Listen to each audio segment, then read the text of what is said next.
Hello students. So, Income Tax Act of 1961 has the following heads of income. Okay, there are 5 heads of income. First one is income from salary, income from house property, income from profit or gain from business or profession, income from capital gains, income from other sources. Okay, so the salary related incomes, maybe pension, gratuity, or any other salary related incomes, shall be taxed under the head income from salary. So, any rental income on land, building, or any other form of house property related incomes shall be taxed under the head income from house property. And if you are running a business and you are earning some kind of a profit or kind of a gain, or it's a business of profession, you have a profession, and any gain from that profession shall all be taxed under the head income from profit or gain from business or profession. Income from capital gains, which means you have a capital asset, you sell it and arrive at a gain, such an income shall be recorded under the head income from capital gains. The fifth head is income from other sources. So here we record all those incomes which cannot be taxed under these 4 heads. That is, it cannot come under salary, house property, business or profession, and capital gains. So such an income shall come under the income from other sources head. Okay, so this is what we'll be seeing in this video, that is income from other sources. How do we treat it, how do we value each income, and what is the taxable income which we can arrive at. So that we'll be seeing in this video and the following videos which I'll be uploading on YouTube.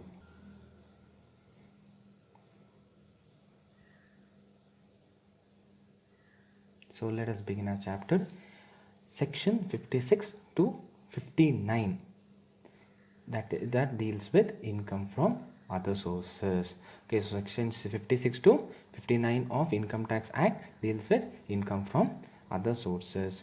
So we know what is an income, what do we treat as income from other source? Those incomes which do not arrive in the other 4 heads. So chargeability criteria, how when will we charge this certain income as an income from other source? There are 2 bifurcation. One, that is, income is not an exempted income. That is, this such incomes should not be exempted from income tax. For example, agricultural income in India, this income is exempted from tax in India. Such an income is not taxable under the head income from other sources. First one. Secondly, you can also take an example of dividend of a domestic company of a lesser amount. Okay, considerable amount of 10,000 rupees, for example. Such an income is also exempted from being recorded under the head income from other sources. Second criteria is that such an income is not chargeable under any other heads of income. So it should not be taxed under the other 4 heads of income. Such income shall also be income from other sources. If these 2 criteria match, then we can treat such an income as income from other source. Okay, so now let us see the tax treatment. Okay, tax treatment for various incomes. First thing we have here is dividend. So dividend cannot be taxed under any other heads of income, so we shall be taxing it under the income from other source head. Fine. So this dividend, if it is received from a domestic company or an Indian company, naturally it is exempted from tax. Okay, so dividend from a domestic company or an Indian company is always tax free, but there is one condition when it will become taxable. That is, if such dividend is received by an Indian resident assessee. So his assessee is a resident in India and his income from the dividend is greater than rupees 10 lakh. So if he is receiving an income of 11 lakh rupees, for instance, then that then the excess amount is taxable. So 1 lakh shall be taxable. So if he is receiving 10 lakh, fine, nothing is taxable. If he is receiving even 1 rupee more than this 10 lakh, that 1 rupee will be taxable. Okay, that is the taxable income. So if he is receiving 12 lakh here, then 2 lakhs rupees is taxable under the head income from other sources. Clear? Next, UTI are not taxable in the hands of the shareholders. So when an UTI is paid as dividend, then that amount is not taxable in the hands of the shareholder. So if you're taxing for a shareholder's income, okay, that time we shall not consider that dividend amount at all as taxable income. Okay, next, net dividend from a foreign company. Okay, so any foreign company's net income, net dividend paid by the foreign company is taxable in the hands of a shareholder. So you'll be taxing for the shareholder naturally. So that time, this amount, whatever dividend that person has received from the foreign company, is taxable. Okay, deemed dividend from a domestic company. So sometimes we have to assume certain dividends as a dividend, though it is not yet received by the assessee. So such an dividend from a domestic company shall also be taxable under the head income from other sources. So once more, if you are telling about dividend, domestic company dividends are usually tax free, but if it is exceeding 10 lakh rupees received by a resident assessee, then such excess amount shall be taxable. Second, UTI is always tax free in the hands of the shareholders. Then any dividend received from a foreign company, that shall always be taxable in the hands of the assessee. Deemed dividend from a domestic company. So any dividend that is being deemed as a dividend from which you receive from the domestic company is always taxable. Okay, there's just 4 points under dividend. Next, we have interest on securities. It's a very important, and it takes a lot of time for understanding this part. Interest on securities, any interest which you have received from any company on your securities. For example, if an assessee has invested in a debentures, so that he will be receiving certain interest, right? So such an interest shall be taxable under the head income from other sources. Yet, so there are certain conditions to be followed, and there are various types of securities which will have various rates of dividends. So how are all these treated? So that is what we'll be seeing here. So types of securities. Okay, there are less tax securities, tax free securities. Those are the two main bifurcations. Okay, what do you mean by this less tax securities? Here TDS deducted and net amount is paid to the shareholder. What do you mean by TDS? TDS is tax deducted at source. Sometimes the company shall deduct the tax for the security interest paid on the security, and leftover amount they will pay to the shareholder, I mean the security holder, and the tax is directly paid to the government. So the company will do this on the holder's behalf. Okay, so such a the amount is called as TDS, that is your tax which is deducted at your source. So less tax securities means the company itself will deduct this TDS, and then that is tax, and then we will pay the net amount, remaining amount, to the person. So that time what is the treatment will be seen here. Okay, so that is less tax securities. Moving on to your tax free securities, nothing but no tax is deducted at source. So there is no tax deducted at source, and we should always remember this thing. A government company can always issue a tax free securities, but a commercial this thing, what you can say, commercial securities can never go for a tax free securities. It should always go for less tax securities or taxable securities only. Okay, so here, but still we have two bifurcations, which means government there is no tax at all, so it is tax free. Okay, it is always exempted. Even if it is given in the question, we shall ignore this amount completely. Okay, but for commercial, if you're talking about the companies which have given the tax-free securities, that means that the company will pay the tax for and not the assessee. So the company will pay the tax and the whole amount only will be paid to the assessee. Okay, so company is bearing the tax and it is paying the tax to the government, which is not put on the head of the assessee.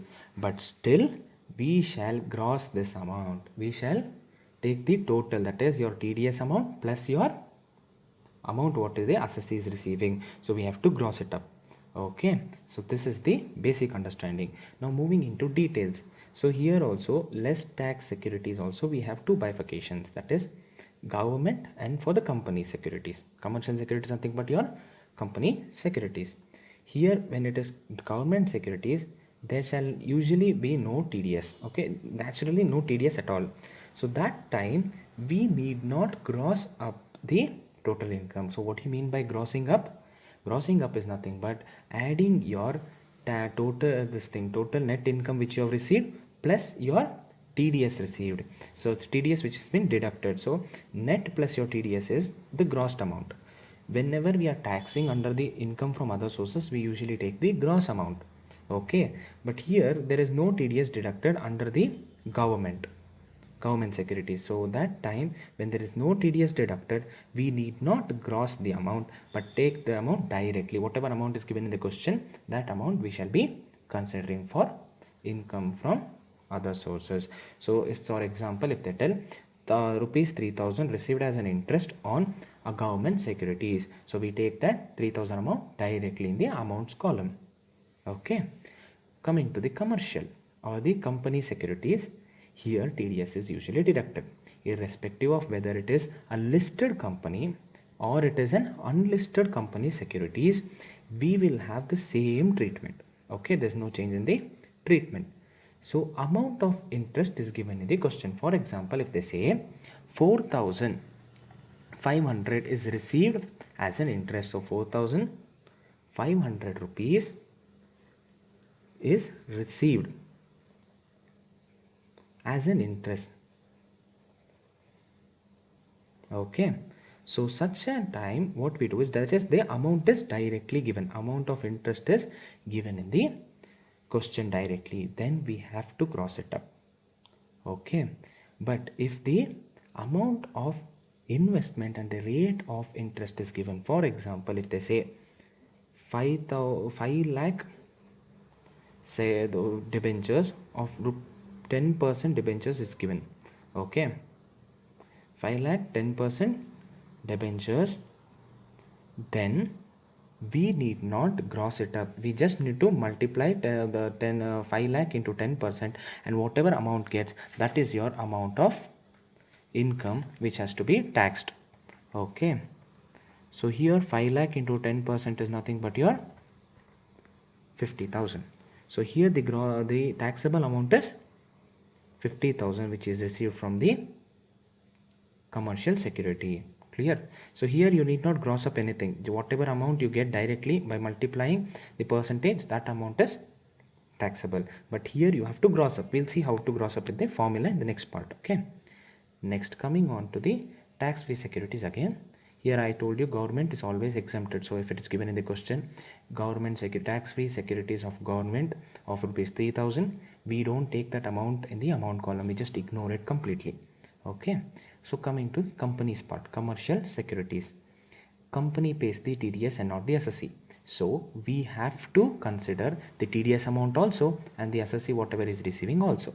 So if the interest is given directly or the investment and the rate is given, that doesn't matter. Whatever is given in the question, if they say tax-free securities from a company, then we have to gross up the amount. Okay, so we cannot take the net amount, we have to gross it up, that is add TDS to the amount which is received by the assessee and then take that amount for interest calculation. Clear with this?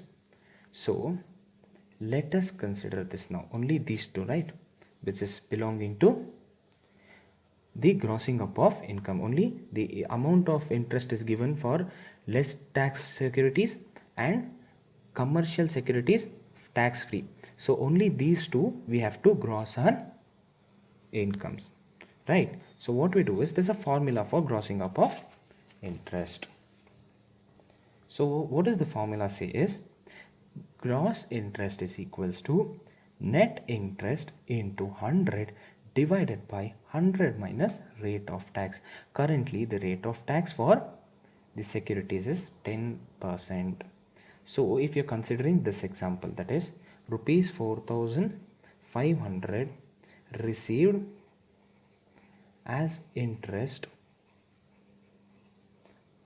from company. Okay, so this, if this is the thing, then you have to calculate 4,500 into 100.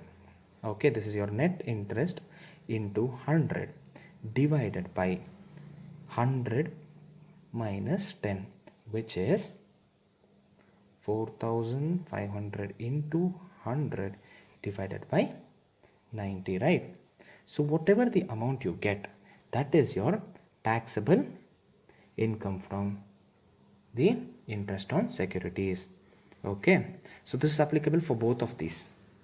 For the amount to be grossed up, that is for interest of if the interest is amount is directly given in the question, or it is a tax free security, commercial security.